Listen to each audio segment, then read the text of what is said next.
Oh boy, oh boy, oh boy, oh boy, am I excited. I can't ever think of a time on KBS anyway where literally we're going to take you through a time loop, no less. Oh, it all happens here.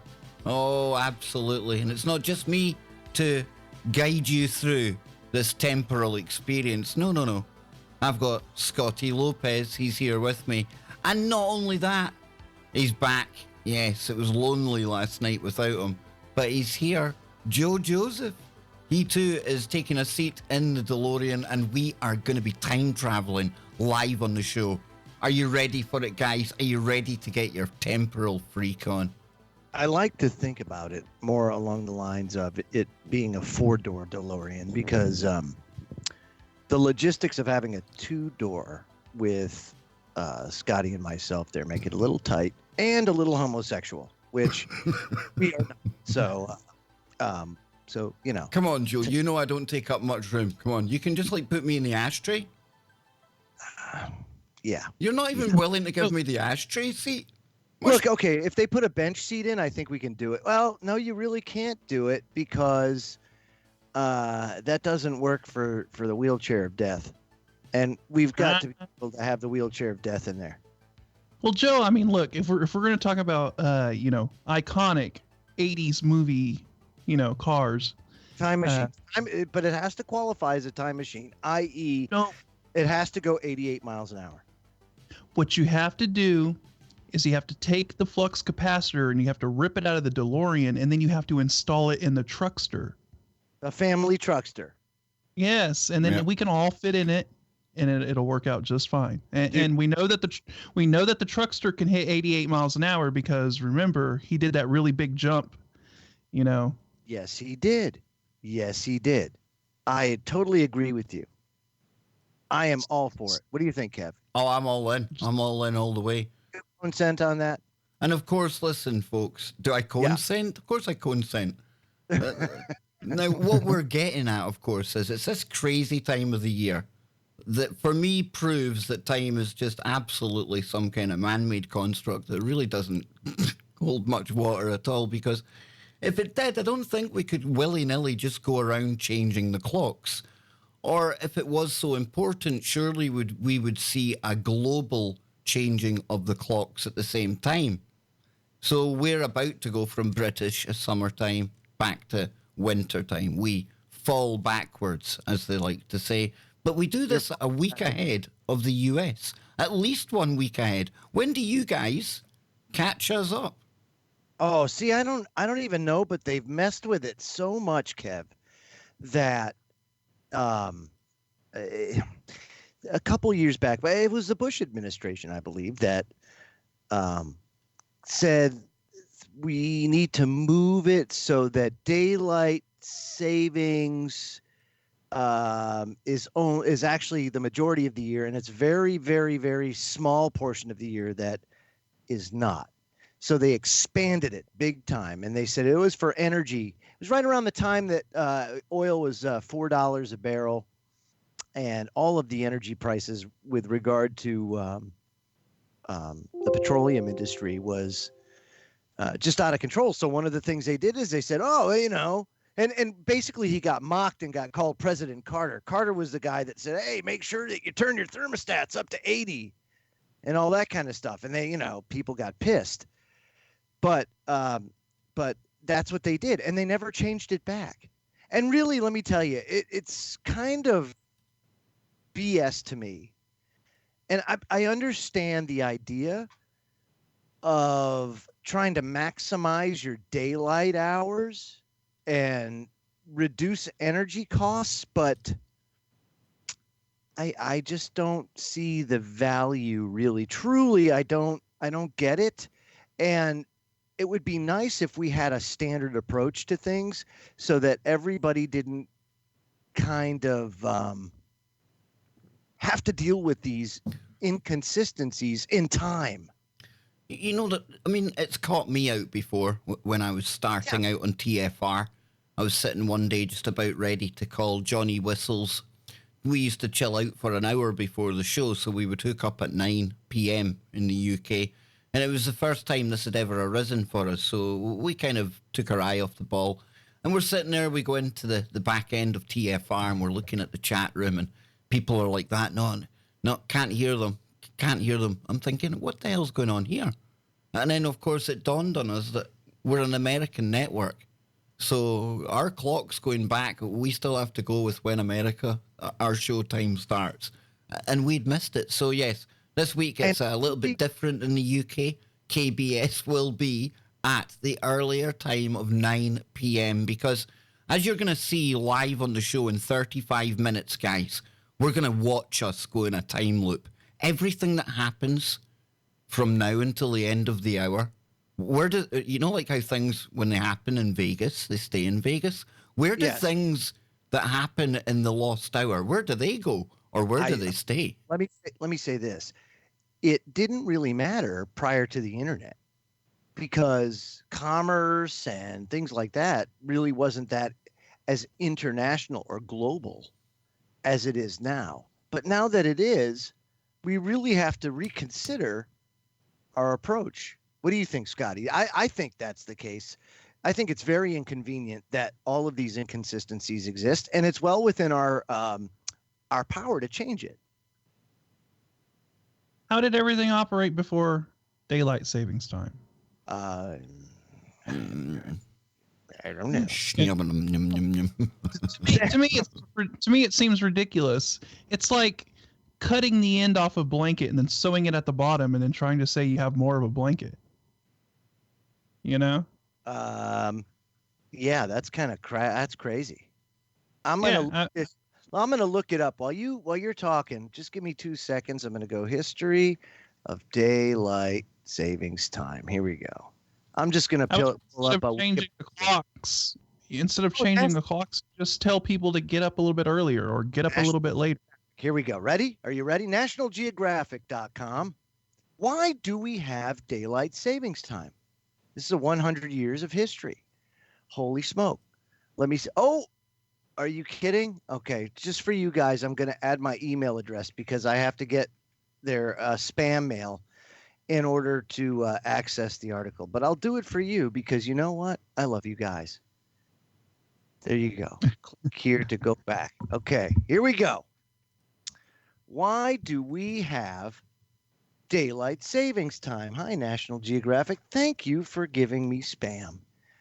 People in the United States will feel a bit more refreshed on November 4th. This was November 2nd of 2018. It was published. It says, as daylight savings times end, 2018 ends, the clock falls back at 2 a.m. Eastern Time, ushering in 3 months of getting up in the dark until the winter solstice welcomes back the sun on December 22nd. Oh, we can get our chicken feet out and do our little dances that day. Ooga booga. Now, it says here, you've probably heard that Ben Franklin kind of proposed daylight savings time, also erroneously called daylight savings time, centuries before it was implemented. And the twice yearly switch was initially adopted to save us money on energy needs. But if you dig deeper, you'll find out that there's there's the daylight hoarding tradition, which was adopted in the United States 100 years ago, has even a more colorful history. Around the world, daylight savings time has been affecting international relations, creating nested time zones, and potentially influencing your health. In 1895, George Hudson, an entomologist from New Zealand, came up with the modern concept of daylight savings time. Whoa. What do we got? Whoa! Diggity yo everyone, I finally made it. Great to see y'all. To the hackers that got me, good job. It can only last so long though. So eat shit. Brown chicken, brown cow. Puff puff pass for your buddies and the crew. Woo. Brother, we have missed you, Shannon. It's great to see you. Good to see you back, man. Yeah, I'd reached out to Justa when a lot of people were concerned in Discord when he'd kind of disappeared. And then we found out that there'd been hacking going on and things like that. And dude, I'm so like glad to have you back. You know, all super chats and everything aside, man, you've become like a real part of the family here. You know, the TFR show, the chat here. Everyone noticed when you were away. So I'm sure everyone is going to be happy now you're back. And Shannon, get this. We've got hairy hands. We've got traffic cones. We've got over 100 members here on the channel. We've got so much to catch you up on, man. And he's Joe, wearing his favorite garter. Kev is wearing his favorite garter for you. So when you fold those 49, well, let's just round it up, $50 in singles the long way, you can tuck them in nicely right there. Me love you long time. Nice. Freaky deaky. You know, since we're like, since there's an hour's savings time, you know, does that mean I get to love people long time for 25 hours? Yeah. 25 hours today. That's awesome. Yes, sir, because, you know, the old saying, for anybody that can't remember, if it's a pain in the ass to you, remember, spring ahead, fall back. Yeah, that's how I remember it. That's how I remember it. Yep. So let's get back to this wonderful, wonderful piece. Can I just point out, though, I know I've got a sick mind, but what's going on with these two? They look like... I would love to see where their hands are up to right now, because they look like they're doing something they shouldn't be. They look guilty. They're touching. They look like they're touching the bad place, don't they? They are. Yeah. But thrift wasn't the only reason for saving daylight. It says here in 1895, George Hudson, an entomologist from New Zealand, came up with the modern concept of daylight saving time.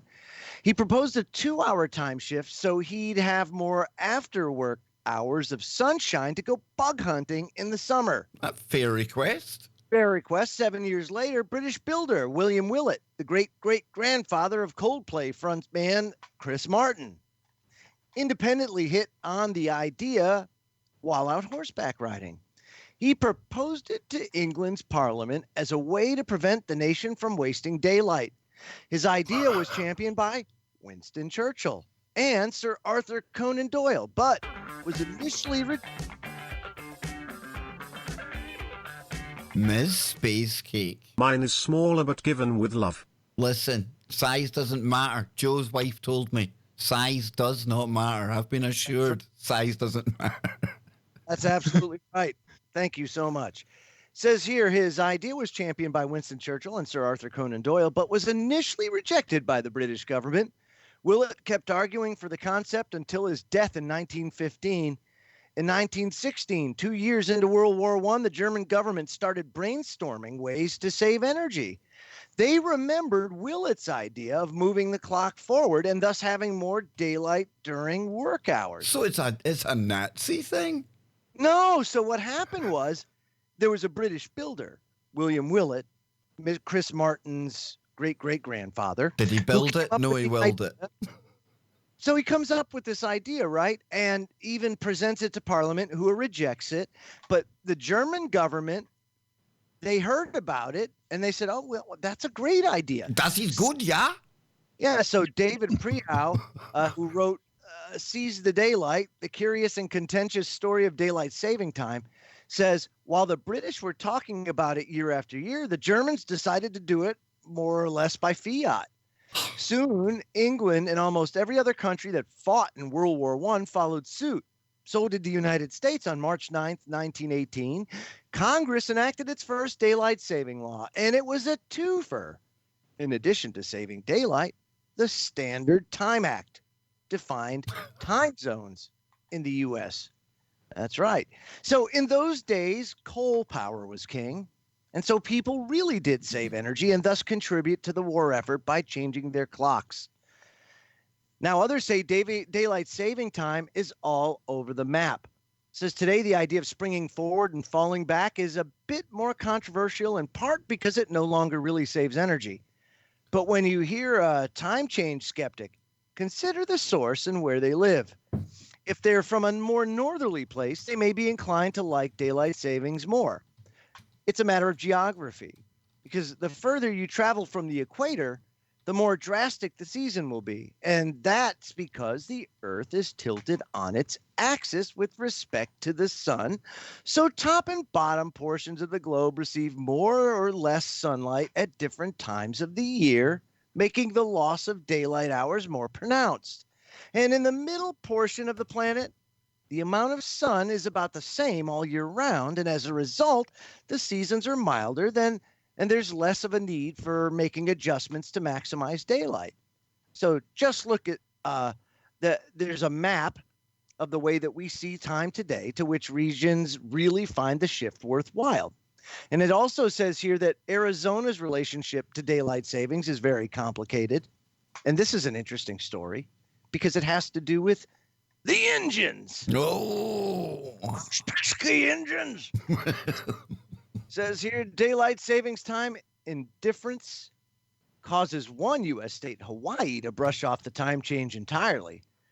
Arizona, where scorching temperatures often make night the only bearable time to be outside, also said no to moving its clocks around because its residents prefer to savor the cool nighttime hours.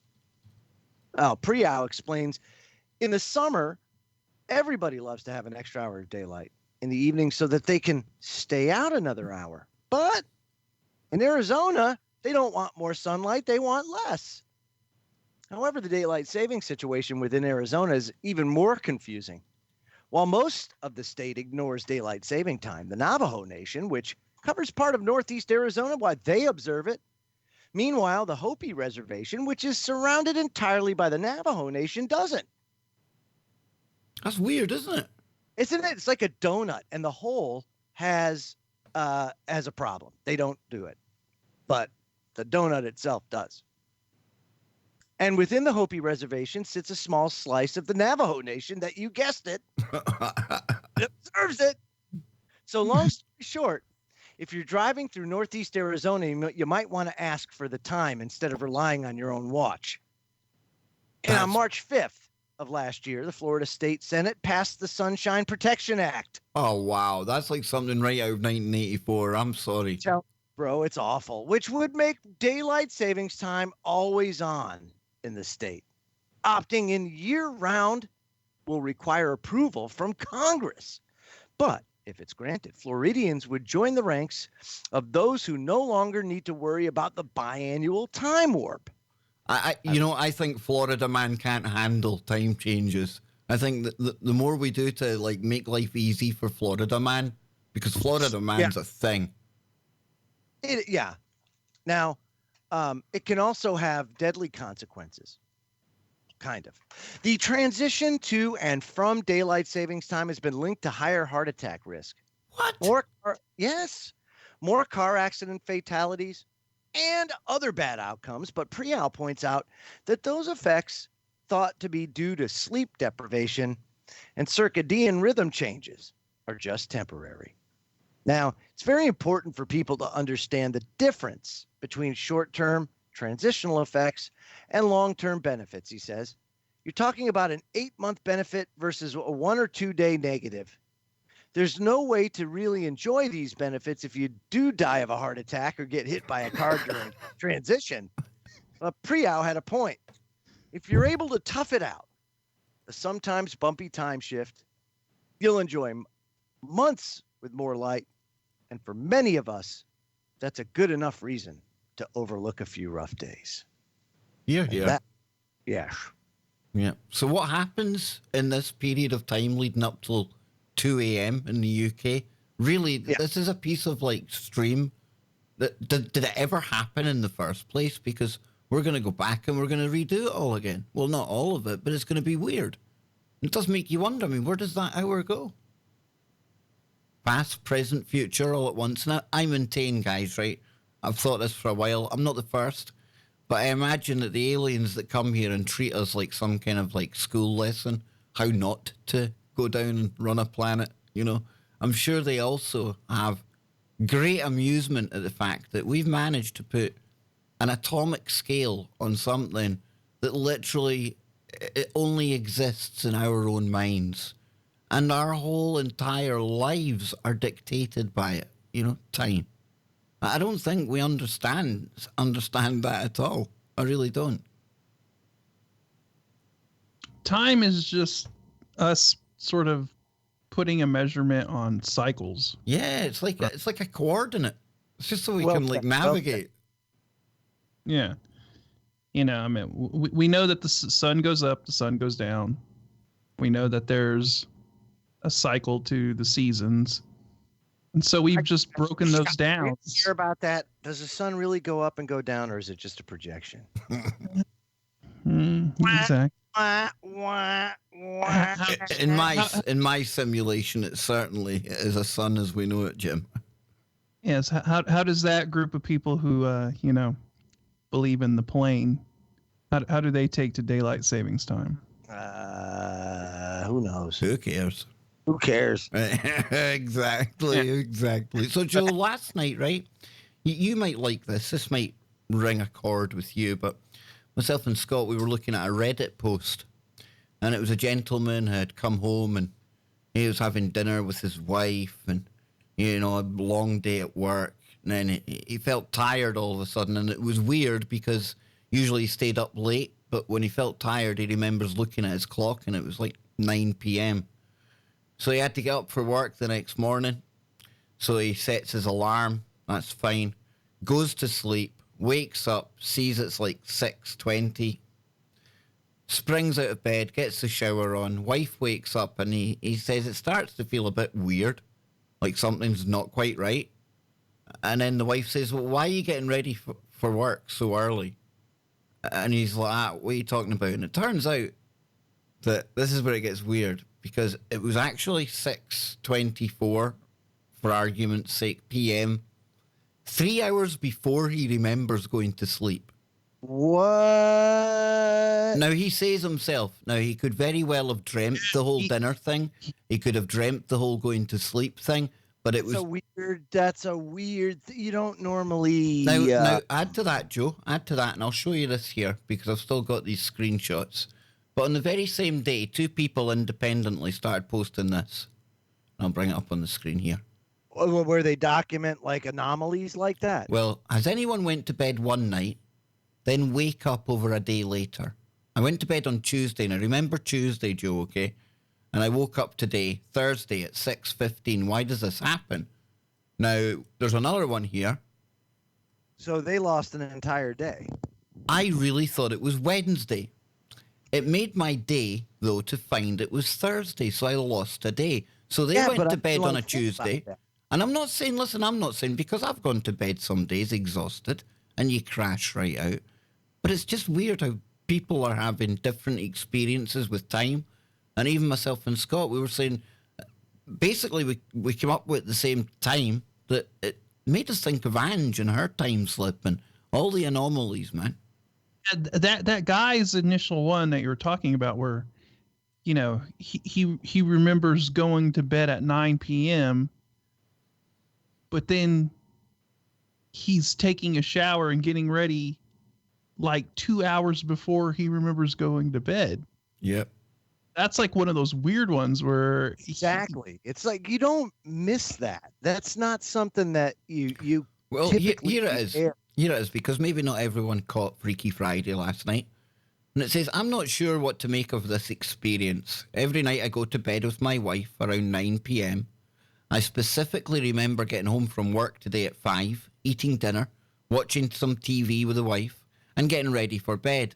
Now, she wasn't very tired, so she kept watching TV as I brushed my teeth and got ready for bed. I recall looking at my phone and laughing at myself for being so tired at 9 p.m. Now, there was no mistake on the time I saw. I remembered clearly that it was most definitely 9 p.m. I set my alarm for 6:30 and laid in bed and fell asleep. Now, while I slept, I had a strange dream where I was feeling incredibly claustrophobic, and I woke up completely drenched in sweat with my wife laying right next to me in bed. I looked at my phone and it said it was 6:37. I got up and I started getting the shower to get ready for the day, and eventually I noticed something fell off. My wife asked me why I was showering so early and if I was feeling all right after my nap. That's when I looked at the clock and saw it was 6:40 p.m., not a.m. How do you like that? And notice how she said nap. Yep. And it says here, this could come down to complete human error.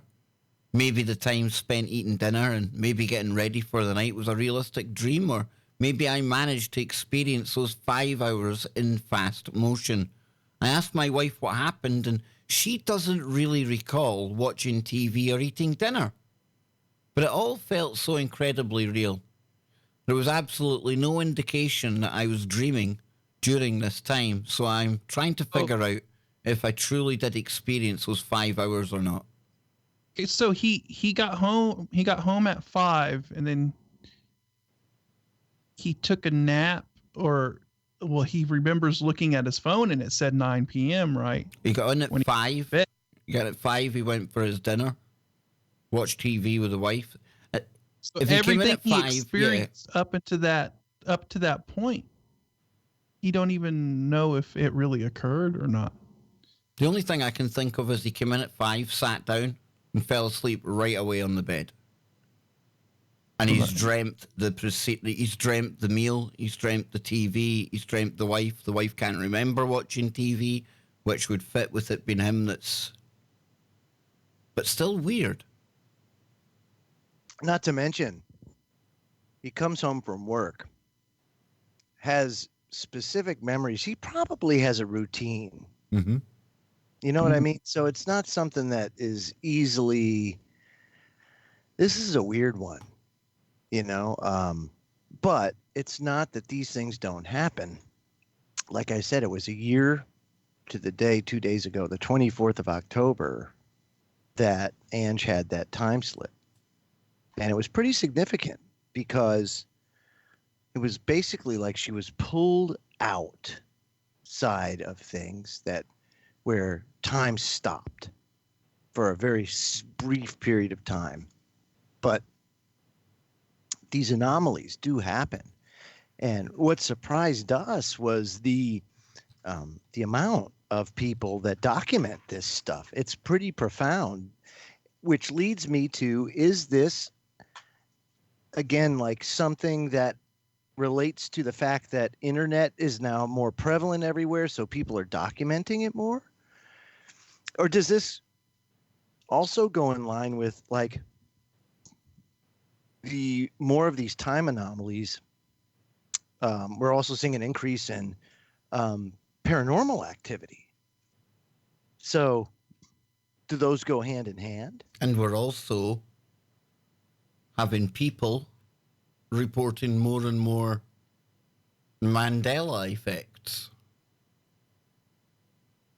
And I think on top of this too, you have to throw in the fact that we are so bombarded by information, and that we're on our phones, we're on our devices all the time, that our brains are having a hard time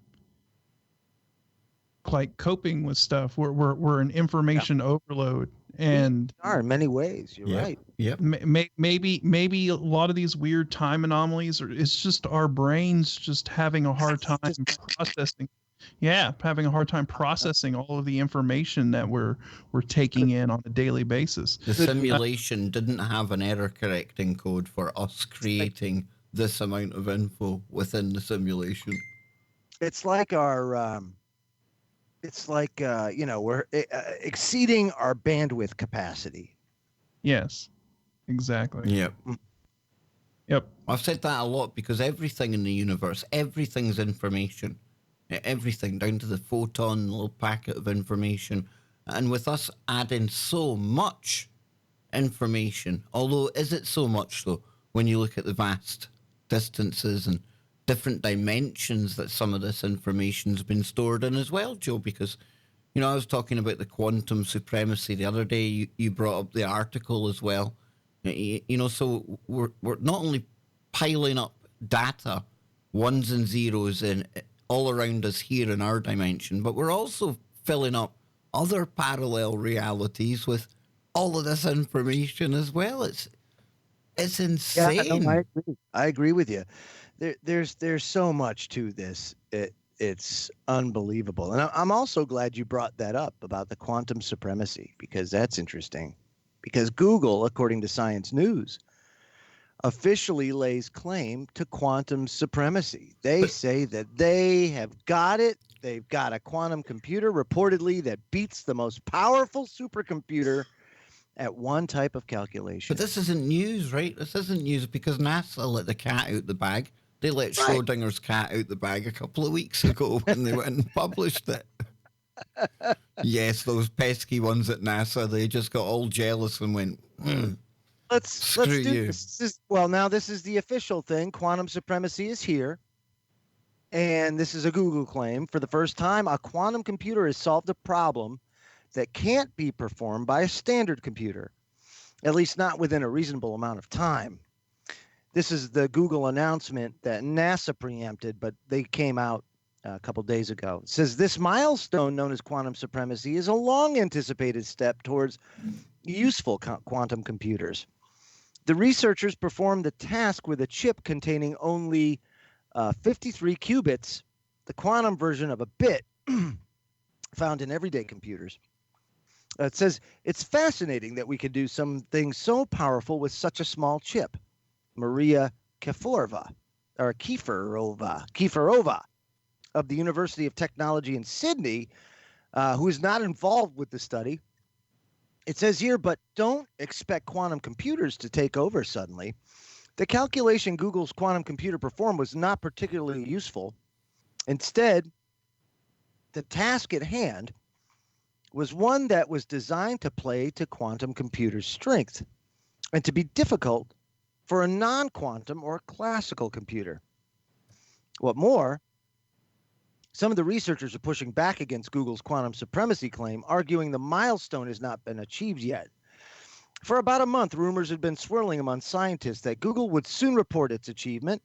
The company's official announcement, in a study published in Nature on October 23rd, follows the apparent unintentional posting of an earlier version of the study on a NASA website in September. The paper was swiftly taken down, but of course, the copies persisted. Uh-oh. Now, the concept of this quantum supremacy, proposed in 2012 by theoretical physicist John Preskill, has attracted controversy. The term lends itself to hype, and some quantum physicists prefer to focus on metrics that imply practical usefulness, which, of course, supremacy does not. But, says Preskill of Caltech, the demonstration of quantum supremacy is not only a milestone in computing, it's also an advance in science understanding of quantum mechanics. Making a computer that can perform complex quantum calculations on the scale of quantum supremacy is an exploration of physics that we've never been able to do before. So, using the computer name Sycamore. Can I just, like sycamore, the name of a tree?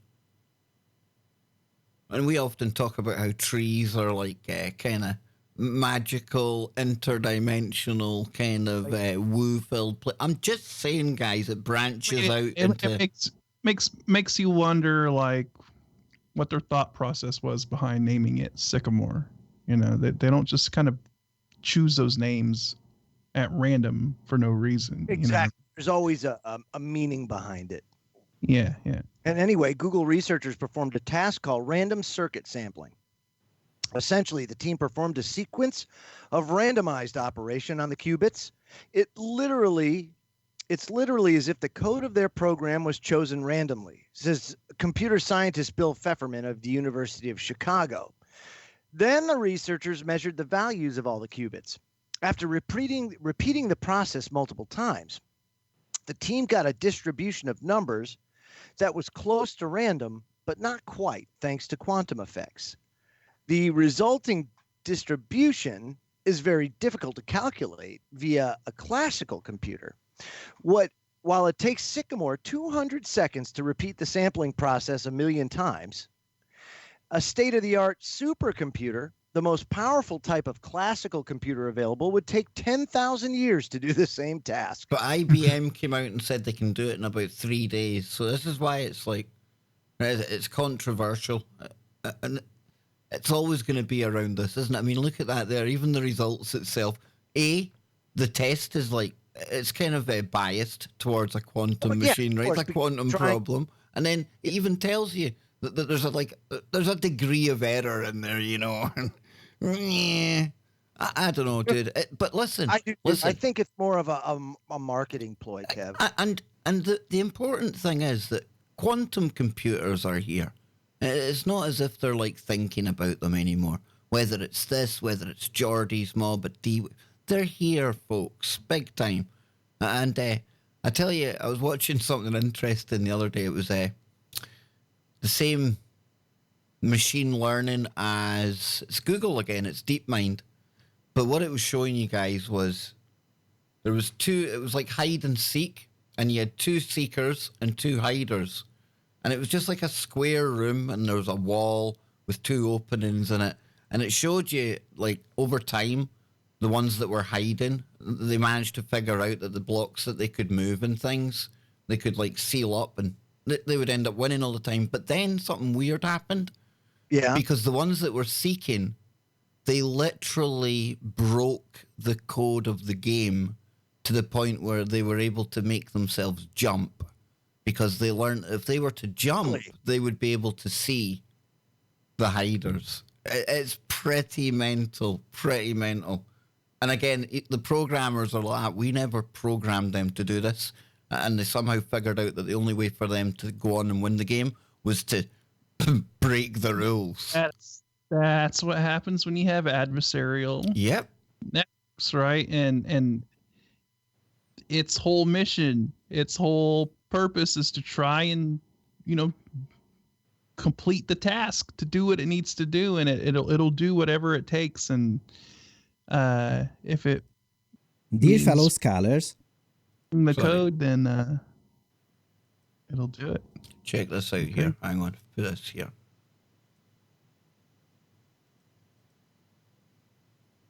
the hiders learned to lock out the seekers by blocking the doors off with these boxes and started winning consistently. I think the coolest part about this is that the map was... it's open AI. Sorry, folks. It's the one that Elon Musk used to have. I think he's like... deliberately designed by the OpenAI scientists in a way that the hiders can only succeed through collaboration. They cannot win alone, and hence they are forced to learn to work together, which they did quite well. But then, something happened. Did you notice this pointy, doorstop-shaped object? Are you thinking what I'm thinking? Well, probably, and not only that, but about 10 million rounds later, the AI also discovered that it can be pushed near a wall and be used as a ramp, and ta-da! Got him. The Seeker started winning more again. So, the ball is now back on the court of the hiders. Can you defend this? If so, how? So, if we come well, forward, these resourceful little critters learned the remaining tools and build a shelter. Note how well rehearsed and executed this strategy is. There is not a second of time left until the Seekers take off. I also love this cheeky move where they set up the shelter right next to the Seekers, and I almost feel like they are saying, yeah, see this here? There's not a single thing you can do about it. In a few isolated cases, other interesting behaviors also emerged. For instance, the hiders learned to exploit the physics system and just chuck the ramp away. See? After that, the Seekers go, what? What just happened? But don't despair, and at this point, I would also recommend that you hold on to your papers, because there was also a crazy case where a Seeker also learned to abuse a similar physics issue and launch itself exactly onto the top of the hiders. Man, what a paper. This system can be... Yeah. Folks, that might seem really geeky and you're thinking, what the hell? But when you know what you're watching there, and you know that like how rapidly this thing's learning, these little agents don't even get told what they're in there for. They basically learn that it's hide and seek as they go along. I don't know, there's something really kind of cool. At the same time, there's something really kind of creepy about it as well, Scott. And I get it. I can see exactly why people's like, oh, the spidey senses go up. I get it. But cool as well. Yeah, I mean, what the reason I find this extremely interesting and, is because I'm looking at this from the perspective of a gamer.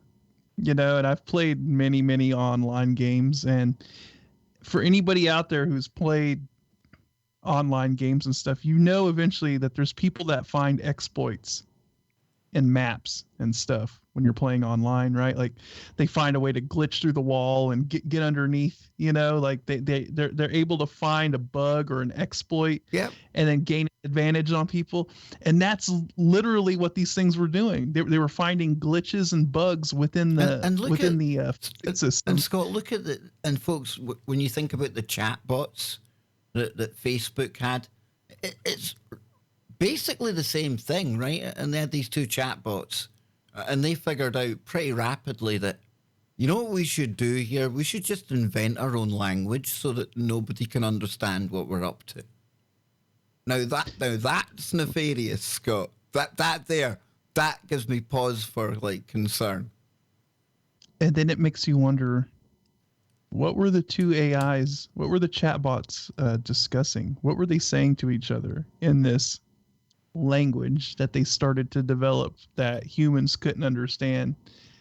I think that's probably why they were like, do you know what happened? The one said to the other, I don't know about you, but I could murder falling in love with a traffic cone. Hey, it only learns from humans, right? You never know, Scott. You never know. What if they were saying in their little language, do these pesky humans need to be around much longer? I'm pretty sure that's why they're like, shut it down. And the other one said, yeah. Have you seen the movie War Games yet? How about Terminator? Yeah, streamed it last night. We're on. But tell you what, though, maybe our only answer to the AI apocalypse is if we have people with superpowers. And we've all enjoyed films in recent times from the Marvel's dystopic universe. You know, we've all seen the X-Men. We've all seen this kind of programming where superheroes, people with powers, are now the end thing. But I introduce to you, ladies and gentlemen, somebody with an unspoken superpower. Because get a load of this. A man kept getting drunk without using alcohol. It turns out his gut brews its own booze. Now, I was saying to Scott, I don't know about this being some kind of illness or ailment. I think this kind of thing should come with a cape, Scott. This is like a superpower to a Scotsman, learning that there's some kind of disease out there that can turn your body, literally your body, into a brewery. I know many people right now that are going to be battering down the doctor's door so they can get on this program. They'll want this condition. Yeah, I came across this the other day and I was like, wow, that's pretty wild, and I've never heard of this condition. No. Well, something rings a bell with it, but I don't think I think it's probably been stories about how the gut can produce alcohol, but not to the point where it's like somebody's literally going about half jaked all day because they're pissed on their own gut. Yeah, Cheap night out, dude. You know.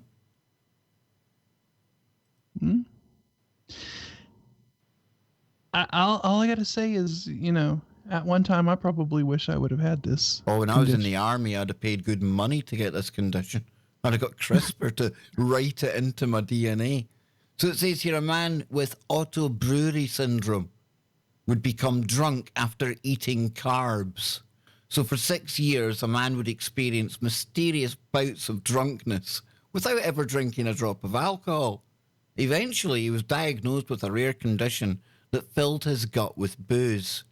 Now, the 46-year-old man had auto-brewery syndrome, a condition that causes bacteria in the gut to transform carbohydrates into intoxicating alcohol, according to a report on the man's case published in August the 5th in the Journal of British Medical Journal, I think, Open Gastroenterology. Oh, I got it right. The condition flares up when people consume sugary or carb-heavy foods and beverages and throws them into a drunken haze, just as if they'd knocked back too many beers, the man's doctor wrote. Says the man was unable to function, and it was mainly after meals. Dr. Fahad Malik co-author of the report, told the Today Show the man's symptoms emerged after he received antibiotics in 2011 following a complicated traumatic thumb injury. Scott, grab a hammer. Let's just start whacking our thumb until we get auto brewery syndrome, man.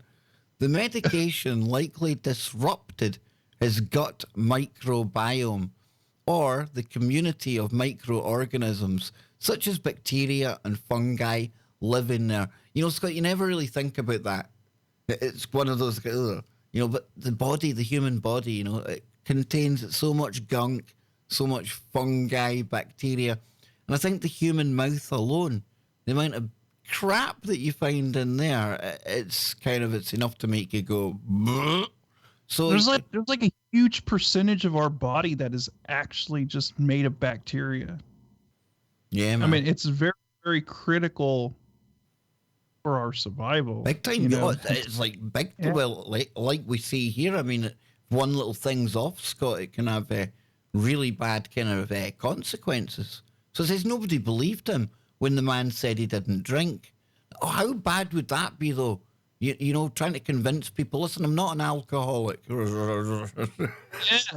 Yeah. The story I had read about this, he had actually gotten pulled over and charged with DUI, and he was like for drinking and driving, and of course he failed the breathalyzer test because obviously he's producing the alcohol, and he's telling them, I don't drink, I don't, but they're like, dude, you're drunk. And so, I mean, that's got to be, that could have some messed up consequences, Big time, dude. Yeah. So it says here the patient experienced a brain fog, displayed uncharacteristically aggressive. Oh, my word, it turned him into an aggressive drunk as well, no less. And he was even arrested for drunk driving. Now, on that occasion, the man's blood alcohol concentration registered at twice the legal limit, but insisted he hadn't been drinking. The hospital personnel and the police didn't buy it, the report noted. Now, following his arrest, the man's aunt came across a case reported describing a patient in Ohio who was treated for a similar condition. She and the man travelled to the Ohio clinic, where doctors searched the man's poop, happy fun time, a bum time, for boozy microbes. They uncovered strains of Saccharomyces boulardii and Saccharomyces cerevisiae. Hello, putting. Yeah. Yes, Kev, the biologist in the house, otherwise known as brewer's yeast, in the stool samples. So it's like brew, like ale brewed with poop. Not liking it so far. Don't think we can market this guy's condition.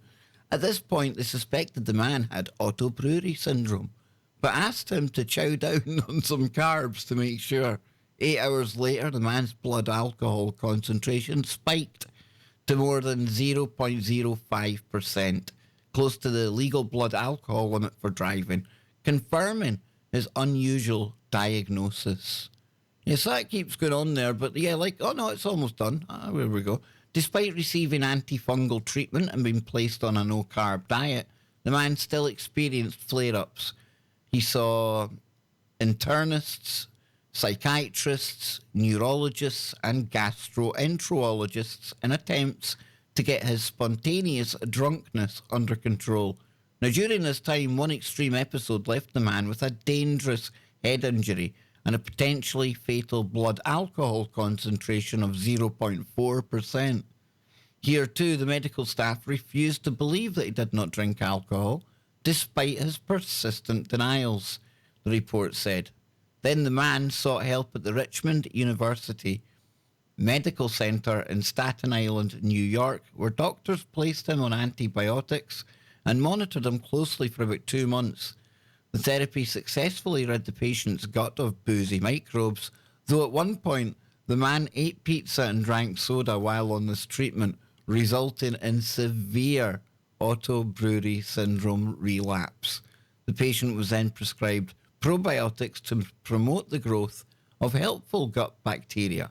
Slowly, the man was able to incorporate carbs back into his diet, and a year and a half later, he can enjoy a slice of pizza without the fear of intoxication. So it was a kind of good story in the end, or potential alcohol-induced liver damage. I never even thought of the long-term damage to the liver and things, but that's weird. Like I say, though, tongue-in-cheek to Scotsman, that's very, very, very advantageous, Scott. Very advantageous indeed. Man, can you imagine, look, we missed it. We time traveled, man. Oh, see? You time traveled while we were doing a story, man. See how easy and quick that was? I remember, though, when it was that time and we were like 6 minutes before the stream started. So how are we back here now, Scott? Having done nearly an hour of the stream. Where did that hour go? Did it even exist? Are you experiencing any deja vu? Of course I am. Yes, I am. Yes. It just seems like an hour ago that you were doing a stream. So bloody pointless, if you ask me. That's what I think. It's crazy, Scott. Come on, man. You know? Well, you get an extra hour of sleep, don't you? Yeah, you do, yeah. Technically, yeah. You know. What's an extra hour when you don't get any sleep anyway, Scott? Another extra hour of insomnia. Great. Yes, I feel you on that one. Yeah. Exactly. Well, since we're having like funny stories there with it wasn't funny for the guy. I get it. I'm not that much of an insensitive bastard, folks. But it's funny for us. We're having a laugh with it. But something here that wasn't funny when I found it today. And remember how we all laughed? Joe, check the time. 111, and it was 01 there, but we've time traveled, dude. We've done it. I waited for it to be 111. The DeLorean done it, man. It got us to where we programmed it. But remember the hysterical Scottish guy that's in his car and he's talking about his daughter getting the eyebrows drawn on? Absolutely. Yep, absolutely. How could you forget? You might forget now because I have got a story that is going to, like, anytime people mention eyebrows from this point forward, you're probably going to think of this. A new mum draws eyebrows on a newborn to teach her not to fall asleep at parties. Yes, and this genius, I'm afraid to say, comes from Scotland, folks. A new mother joked that she drew eyebrows on her sleeping 6-year-old daughter's baby to teach her a lesson for later in life. Daniel McSherry, 27, from Fife, Scotland. Oh, it's out in the kingdom where Whistle stays. Says, was desperate to see what Isabella would look like if her eyebrows were visible. She looks like Spock's come down and fathered the Wayne. It's a Vulcan. What did she do? I don't know, but I tell you, man, that's not right. You see, this is what happens. You teach a baby this kind of thing that, like, drawing on eyebrows is normal, and that's how you end up with daughters at 16 and 17 that are putting big inkies across here and... What the heck, dude? Yeah. So it says here... It's crazy. Whipping out her makeup powder, the stay-at-home mum said... I tell you what... The stay-at-home mum said she was left in hysterics when she saw the bold new eyebrows. She shared the picture on Facebook joking that she was teaching Isabella not to fall asleep at parties and received a bit of a mixed reaction with some accusing her of child abuse. Danielle said Isabella has really fair hair and basically no eyebrows. I've always wondered what Isabella will look like with them. Really? So you decided to, like, look at the wee thing and all. Lovely. And then it says, when one day a wave of inspiration came over me. That's the sort of thing you say before you invent something, not before you deface your own child. And I had to draw them on. I used my powder and just lightly drew on symmetrical eyebrows, a bit like mine. I couldn't stop laughing, which woke Isabella up, so I took a quick photo and wiped them off. My friends and I haven't stopped laughing. It's a photo I will keep forever. Might even put it on her 18th birthday cake. She's going to love you for that. Danielle decided to share the photo of her baby with drawn-on eyebrows and says the reaction has been priceless. Am I the only one? Like, Is it like I get like it's funny, right? But it's not right. I don't know. I think it's just much ado about nothing. And she's gonna have a monobrow anyway, so it doesn't matter. In By then, Scotland, monobrows will be all in this style. Scotland, the artificial brows are a big thing, man. I don't big get it. here. Why?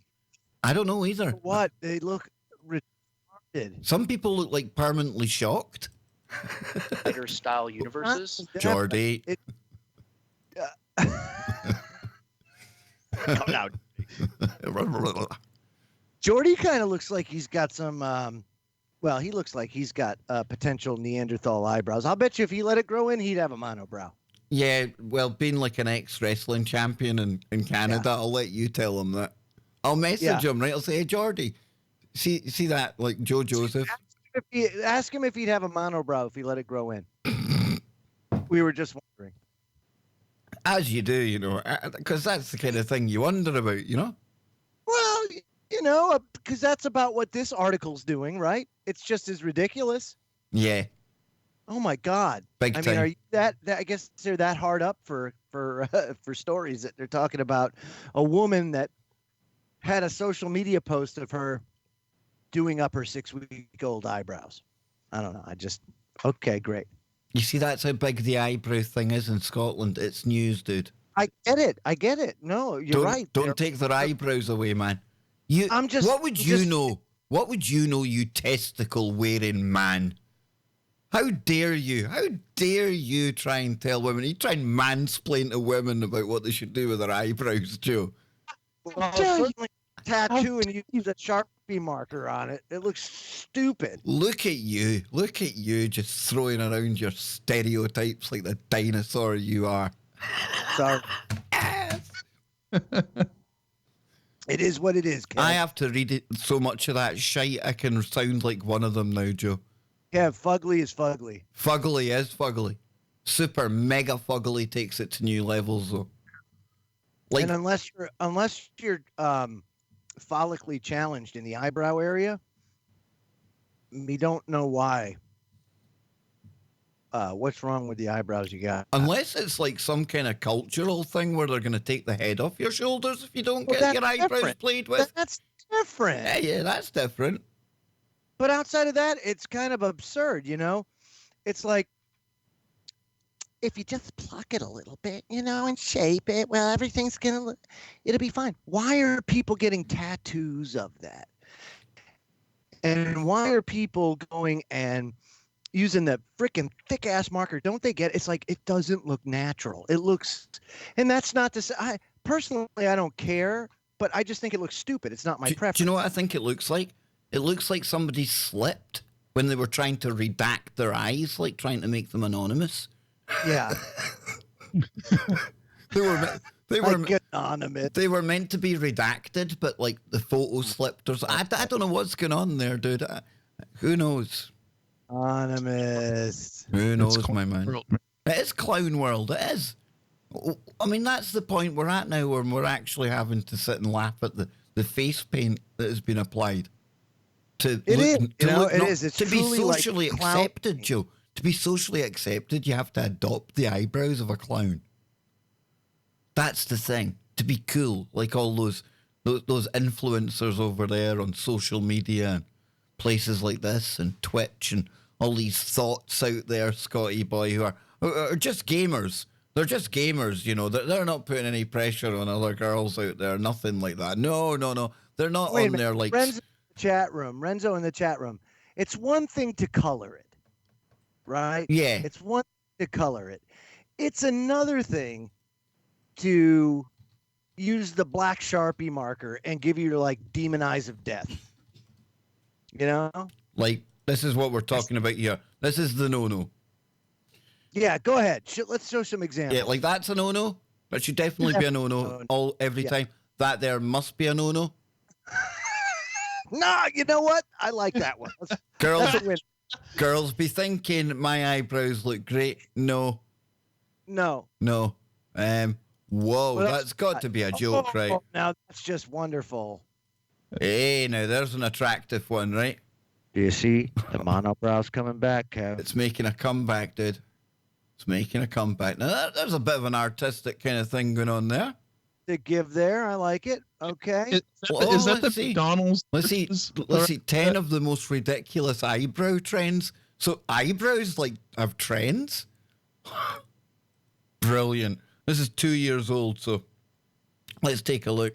Okay. Oh, nice. What the heck? That's kind of wow. Kind of like techno, kind of cyberpunkish. Yeah, kind of. But look at that's like that person took some serious time doing that, man. Big time, yeah. Whoa. Whoa. A feather? Dang. Wow, that's freaking. Look at that, dude. Can you imagine waiting for her to get ready if you're going out for dinner, man? Get it. But look at the thing, even has depth. Yeah. It's pretty cool. Throw on a game of Diablo. I mean, Christmas brows. That one obviously. Whoa. Bling brows? Bling brows. Come on, you have to be kidding. Yeah. Girls, I tell you what, girls, yous have got it. I mean, what the heck? What is going on? No, I don't think I've ever seen anybody. Whoa. Yeah. Okay. Right, squiggle brows are gone. What? No way! They braided their eyebrows. Holy moly. How did they do that? Did they get like an army of nanobots or something to do that? What's that writing down at the bottom? Do you see that? What is that? That's obviously whoever sponsored it. It's like the copy. It's a watermark. My God. Same as the name of the person. Oh, that's a man, ladies and gentlemen. Of course it is. Yes, I think it could be. Now, I can't check that, but I need to check this first, just in case. Yep. That is, dude. Yep. It looks like Freddie Mercury. You see, I'd be screwed if somebody said, right, Baker, you have to tell me from this eye, male or female. Not good. That's right. So coming in at number 3, we've got the... Hang on. I was going to say, hang on, that doesn't look very rainbowish. Right, hang on a minute, right? That's just like... They're just painting things on now for the sake of painting things on. It looks like they're using like that topic powder or something to... Can you imagine that's your job? Like an eyebrow artist? Oh, wow. Number 2, Nike brows? Oh, please. Come on. See, classic example of... I'm scared to say that she's got a nice eye in case it belongs to him. He, her. Just move on. Number 1, McDonald's. Oh, it's gone. Somebody had got the golden arches. Somebody had done the golden arches, man. Brow. It's bad. Whoa. Whoa. Coming to a library near you. Bring your kids. We're going to tell them story time. Oh, golly. I just saw like a handlebar around there somewhere. Oh, that's pretty... No, come on. They've got to be drawn on. Oh, they've gone wrong. You think? Oh, why? You think? What? Right, that's photoshopped. That's it. Look at that. What are you doing? Oh dear Lord. Now there's a few of these ones in Glasgow. I see a lot of that. This is a common affliction. Do you see the Sharpie? They use like shoe wax. Yep. Oh my gosh, Kev. I don't know what's going on in the world. I really don't. Oh God. Oh, that's just awful. She's at it. Microblading review led me to getting inked. I have no idea. No, we just want to forget we ever saw that. Spectacular eyebrow fail. So that's actually, I thought... I know I look a bit dysfunctional right now, but I've ordered this off Wish, and it's supposed to stain your eyebrows. So let's see what it looks like. Oh! Uh-oh. It just took them off. Oh, you have no eyebrow left. Eyebrows, is it? Oops. Let's just take them all off. Oh. Did you ever lose an eyebrow at a party or anything, Joe? No. Oh, I've lost many an eyebrow. I can only imagine. many an eyebrow, and then you're left in that horrible like kind of predicament. Do you take the other one and become symmetrically weird looking, or do you leave it just one on, one off? The one on, one off look gets a whole lot more looks than you take them both off, and you deal with it for a couple days. I've gone both ways. I've gone both ways, and I do agree. If it ever happens to any of your children out there when they come home from parties, just tell them, listen, the guys they're going to save you some time here. Don't worry about it. Go and take the other one off. Deal with it. It's a whole lot less psychologically damaging in the long run. Look at me and Joe. Well, Joe didn't go through it, but I did, and I'm still here. Not that I'm damaged much. Between that and my mother dressing me as a soy boy as a child, Joe. You missed it last night. It was like Scott had me on like his therapy couch. And I was telling him how my mother like abused me when I was a child and dressed me as a girl for Halloween.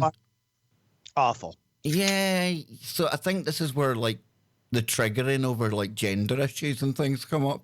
I think we've kind of we're digging down to where the seed of this issue arises, you see.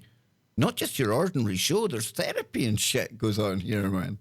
Of course. This is where Kev's resentment comes into play. This is all starting to make sense now. It's all starting to make sense now, folks, isn't it? See? So what else have we got before we depart? This is weird. We started at 1:15.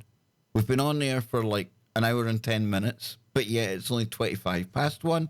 See, this is why this was always going to be the time travel episode, right? Because we're in the loop now. See, this is very similar to that guy's experience, Kev. What did we talk about at the start of the show? Come on, Scott, on the spot. What did we talk about? What did we talk about in the first hour of the show?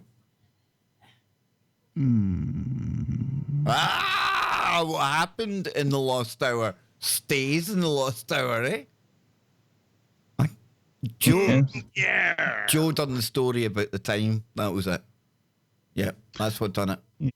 The history of daylight savings. Yeah. Can I get serious before we wrap up today? I would appreciate it if you did. Good friend Nano Girl on last week, maybe the weekend before, and she was talking about the California situation, and for the first time ever.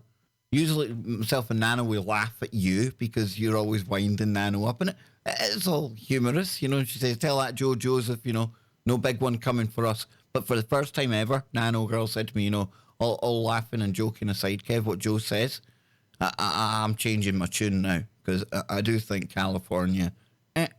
So you brought me a story earlier, and it feels like deja vu. Here we are in the time. Yeah, we're in the time loop hour, and yet this feels like something I've been talking about with Nano Girl a week or so ago. Remember, of course, it was about a year or two ago, I think. It's in the article, but the bad fires in California, horrible fires caused by PG&E and their what they say faulty transmission lines or whatever. Basically caused by the high winds, knocks the transmission lines down. They're sparking, and next thing you know, fire. And the problem with these fires are they're so close in proximity to LA and San Francisco. So I don't know, Kev, you can get into it a little bit more, but there's certainly plenty of concern out there, and they've already evacuated.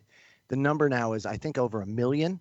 So while you're going through that, I'll get you the latest numbers. Yeah, Scott, I think you've got something to say on this. And again, there's not much to get into. It's just really the headline and get a conversation about it, Yeah. Well, the thing is that there was that horrible fire last year, right? That burnt, that destroyed Paradise, California, killed all those people. And they said it was PG&E, they were to blame for it. They took the blame for it basically because it was their power lines that went down. So now everybody's all upset because PG&E is saying, okay, well, we're going to just shut the power off during these when these weather conditions arrive, right? Whenever the wind is gusting and we have this high fire danger, we're not going to take any chances because, I mean, look, PG&E is already what they filed for bankruptcy because of the enormous amount of damages they're subject to. Yeah, exactly. And so, looking at it from their standpoint, they're like, well, what do we do? So right. I have something on that, and I just put it in the chat. Millions face power cuts as California fires spread. Now it says here, Californian officials warned on Saturday that historic and extreme wind conditions were set to fan raging wildfires in the north of the state as millions of residents face power cuts. Governor Gavin Newsom declared a state of emergency, and the so-called Kincade fire spread to 23,700 acres after being out on Wednesday in the Sonoma wine region. The blaze, which is burning in remote, steep terrain, has destroyed about 50 structures and forced the evacuation of the small community of Geyersville and of nearby vineyard operations. It says here, this is definitely an event that we're calling historic and extreme, says David King, meteorologist of the U.S. National Weather Service. What makes this event really substantial is the amount of time that these winds are going to remain. Hot and intense winds are expected to pick up on Saturday today and last into Monday. The state's largest utility, PG&E, said it expects to cut off power to 850,000 customers, a precautionary shutdown that local media said would actually affect about 2 million people. It says here the weather event, I should say, could be the most powerful in California in decades, with dry northeast winds forecast to gust up to 70 miles per hour. PG&E will need to turn off power for safety several hours before the potentially damaging winds arrive. And winds of this magnitude pose a higher risk of damage and sparks on the electric system and rapid wildfire spread. About 1,300 firefighters battled the Kincade fire, which is only about 5% contained, according to the California Department of Forestry and Protection. They don't really know what to do. Listen to this. I can't explain it, says 70-year-old Tina Tavares, who was evacuated from her Geyersville home. She says it's like you're in a bad earthquake. The ground is coming up, and you see it. You're seeing it and don't know what to do. PG&E has come under fierce scrutiny after it's reported that even though power had already been shut down to nearly 28,000 customers in Sonoma County this week, some high voltage transmission lines were still operating when the fire broke out. The same type of lines were responsible for California's deadliest fire last year, Camp Fire, which killed 86 people. PG&E, which filed for bankruptcy protection earlier this year, has been blamed for several other fires in the state in recent years, with Governor Newsom hitting out at the company on Friday, saying it had put profits over the people of California for too long. He was infuriating. He said it was infuriating beyond words that the state, such as California, had to endure blackouts. He says it's about dog-eat-dog capitalism meeting climate change. And it's a story about greed, and they need to be held accountable. It says further south in California, tens of thousands of residents near Santa Clarita, just north of Los Angeles, evacuated their home this week. The so-called tick fire scorched over 4,000 acres. The blaze forced the shutdown of all schools in the area, as well as the major freeway, creating traffic chaos for commuters. Some 1,325 firefighters, backed by air tankers and helicopters, battled flames closely to the densely packed communities with 10,000 structures at threat. 6 homes were destroyed, though the number was expected to rise, and wildfires also erupted over the border in Mexico's Baja California state, where local civil protection authorities said on Friday that 3 people had been killed and over 150 homes destroyed. So what do you guys think about that? These fires, now I don't remember 5 years, 10 years, 15, 20, 30, 40, whatever.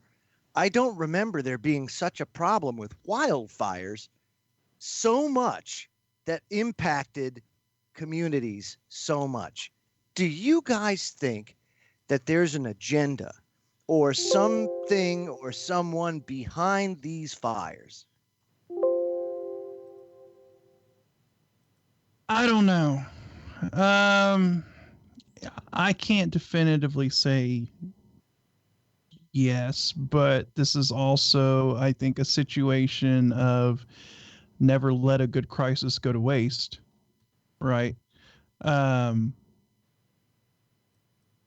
I just think a lot of this has to do with the gross mismanagement of clearing underbrush, and and this has been a powder keg. So Been lack building. of management.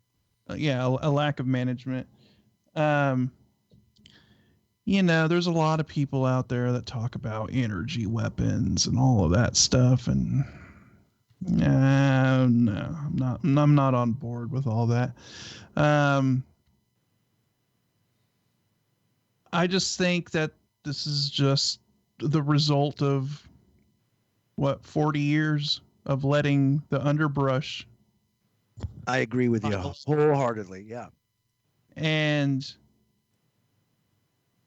we're just in a weather pattern to where this is going to happen. So, you have rapid expansion of,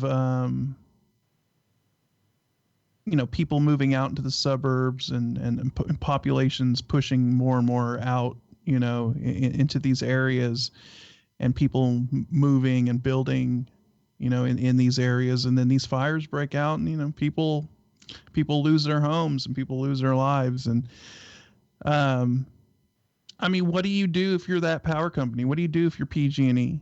Exactly. You're like damned if you do, damned if you don't. Now, if you're in this situation, that's what I've done with Nano. I tried to play devil's advocate because I can see it from both sides, Scott. And there's people in the chat talking about Agenda 21 and things, and it does. When you look at the maps, it's uncanny that they line up. But again, that in itself doesn't prove anything nefarious. And like the guy said, never let a crisis go to waste. And he's all right. I mean, the conditions are right for this. And with PG&E getting done the last time, I get it. Like you said, Scott, you're bang on. Who can blame them for acting on the side of caution? And That's at the same time, guys, at the same time, I've also seen documents, where they've got plans to have, it's almost like satellite capacitors, Scott, where they're going to, store solar energy and then beam it down. And this is where you get all these other kind of other ideas coming into the mix with the weapons, like you were saying. And I get these things exist, but I tend to err on the side of this being something more natural. And management, and the lack thereof. Perfect storm. Absolutely. Perfect storm. And the fact it just happens to be hitting Area 21 places, Scott, or Agenda 21, bonus. From exactly, like I said, never let a good crisis go to waste. People they're going to act on it and push an agenda on it, obviously, right? I mean, you have the governor out there blaming capitalism for wildfires. That's literally what he said, right? Oh, this is just a good old case of greed and capitalism, and global warming or climate change. Is this Newsom cat that took money off PG&E for his campaign and was schmoozing with them just days before all the start kicking up. Just pointing out the obvious, beyond the charade that you see on TV, Scott, isn't it? Yeah. Yep. So, I mean, I think that's where we're at with that. And California, and then on top of that, we talk about the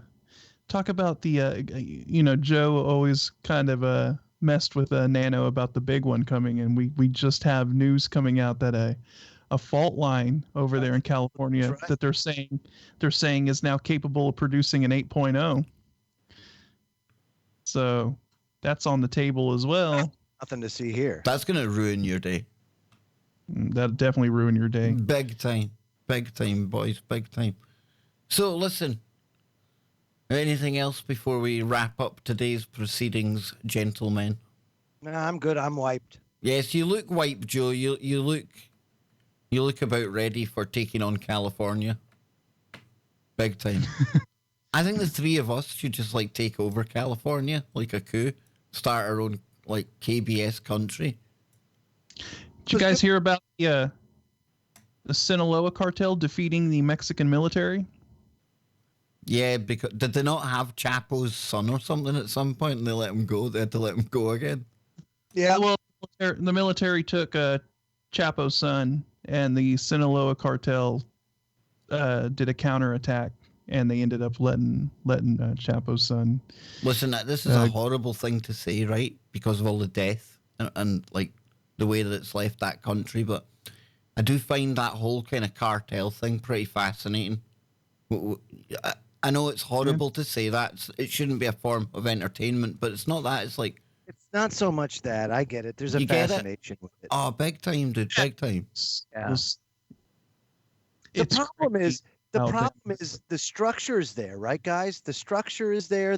It's almost like a family type of environment, but it's the killing aspect and the torture and all that kind of stuff that kind of throw you off, and the slave labor and that kind of stuff. But I tell you what, it's a pretty interesting operation. There's an insight into the world of how the world really works. So, it's very similar to mafia. Yeah.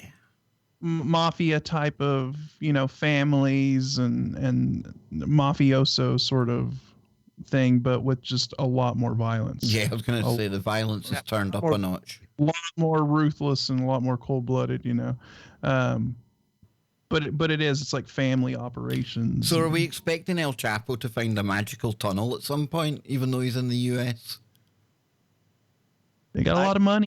They can out at that place though. That Colorado. Yeah, the Colorado Supermax. Houdini himself designed that from beyond the grave. I'm telling you, man. That place is pretty tight. I don't know how people could escape it outside of just a full-blown attack on it, where See, there's a question then, because you're talking about somebody that could have limitless resources, right? Is that the kind of place that I get? All his assets. In Mexico, it's easy to grease the right palms, right? But could that ever happen in the U.S.? Oh, there's palm greasing everywhere, buddy. I know, but to that level though, where you're letting Chapo go. Do you think some palms were greased when Epi Boy just committed suicide? Absolutely. No coincidence that most of the people that work there are now partying in the Bahamas. Do you know what I mean? No, absolutely. Yep. I think if you pay, I think there's a price for everything. It's just if you offer up the right price, you can get anything done. What would your price be? But this is funny because speaking to Tiffany the other night, Tiffany Fitzhenry, and this is what she was basically saying. They take you in there in Hollywood, they seduce you, they wine you, they dine you. And then, it's not in so many words. They don't literally sit there and say, right, we want your soul or anything. But you get to that point. What would what would make you sell out, Joe? No. Nah, nothing. Nothing in this world can make me sell out. Nah, good man. Scott? Nah, I don't. I'm not wired that way. I'm not wired to could sell out. Desert Island with a clone of AOC, and we might have problems. Wow. We might have problems. We interest you in a sex doll, Mr. Baker. No, Joe. No. Ain't nothing like the real thing? Is that what you're saying? I would rather stoop to the level of traffic cone philia before I go anywhere near. Than an AOC sex doll? Dude, a doll? Come on, man. Yeah, they're like, Mr. Baker, we have managed to genetically cross-splice AOC in a traffic cone. And we have an island. Just like a traffic AOC island? AOC island. Hey, come on, man. Joe, I might be a sick man. I might be toxic around the edges and that. Top of AOC. But it takes a really specifically sick kind of individual to ever cross that uncanny valley between humans and rubber dolls and robots and things, dude. That's that's not some just natural progression. That's ridiculous as your crush on her. Oh, come on. You try to tell me, right, if Like, say away from the world of politics. Oh, come on. You're just lying now. I'm not, dude. It's the Haas teeth in the nose. Oh, come on. She's a genius as well. Imagine the conversation you could get with her at night. Oh, my God. It would never stop. Ah, it'd be brilliant, man. You could, like, solve the problems of the world over the garbage disposal unit. And you could leave her, you could trust her with the flat pack furniture to build that as well. It'd be great. All you, dude. You go, boy. Go, girls. Yep. There you go. We done? We are done. We're out of here, Joe. Let's go. We gotta So go. we'll be back tomorrow, folks. Want to thank everyone. And Shannon, just a guy, it's great to have you back, dude. And if these pesky hackers are giving you problems, it's okay, because me and Joe and Scott, we know a guy with at least 1,000 ninjas. And we know his ninjas can stop things like that. Oh, yeah, sure. And if I call on the other, like, sleeping dragons, you know what I'm talking about. I'd have to kill you all if I said it. But if I waken that sleeping dragon, dang, boys. Done. We could take over the world. So until tomorrow, keep it real, keep your brains open. Get into the woo, but not to the point where your brain turns to black goo. Scott, I finally done it, man. That sounded like it was pretty cool. See? That sounded like free flowing. Yes, we're out of here. We are out of here, folks. What will we play out with? I think, no, we can't have our crazy porno music after that. That was good stuff, man. There we go. Safe space music.